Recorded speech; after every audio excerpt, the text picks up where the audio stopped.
शहजाद चौधरी साहब, मुआशी अदम इस्तेहकाम को कंट्रोल कर लिया, वजीर आजम का दावा किस हद तक दुरुस्त है? बहुत बड़ा दावा है मेरा ख्याल है कि, और इन हालात में जिसमें पाकिस्तान आज घिरा हुआ है, दुरुस्त तो बिल्कुल नहीं लगता और ना है। देखिए, किसी भी मुआशी इस्तेहकाम के लिए और किन चीज़ों की ज़रूरत होती है। एक तो ये कि डिटेरिएशन, जो आपका मुआशी हालत है वो और दिगरगू ना हो, ना गिरे, एक तो ये होनी चाहिए। मेरा ख्याल है जब ये हम मेजर करते हैं कि हमने मुआशी इस्तेहकाम पा लिया, तो हमारी बड़ी लिमिटेड एक सोच है जिसके तहत हम ये अंदाज़ा लगाते हैं, यानी शहबाज शरीफ की हद तक, या किसी भी गवर्नमेंट की हद तक।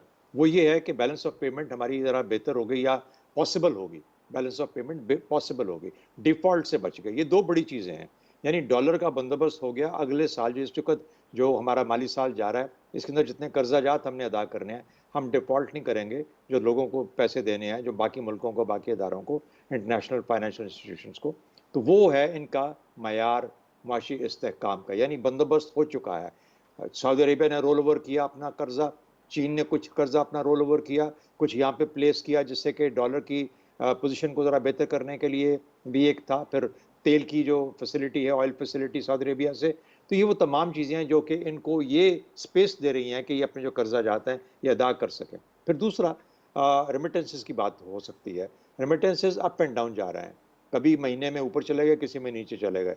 ये एक सीजनल फिनोमेना भी है और एक कांस्टेंट इसके ऊपर डिपेंडेंस मुनासिब नहीं होती। जब आपकी मुआशी डिपेंडेंस ऐसे वेरिएबल्स पे हो जो आपके काबू में नहीं है, जो कंट्रोल में नहीं है, तो आप इस्तेहकाम की कैसे बात कर सकते हैं? इस्तेहकाम तो तब होगा जब प्रोडक्शन होगी, ग्रोथ होगी।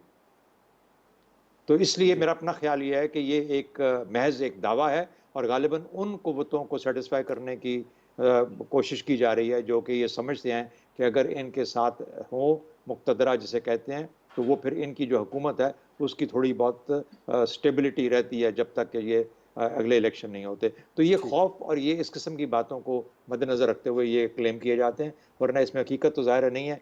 आपके यहाँ सैलाब की हालत देखिए, 10 से 30 अरब डॉलर आपका नुकसान हो जाएगा। क्रॉप, आपकी कॉटन क्रॉप खत्म हो गई, इंफ्रास्ट्रक्चर तबाह होकर रह गया एक तिहाई मुल्क का।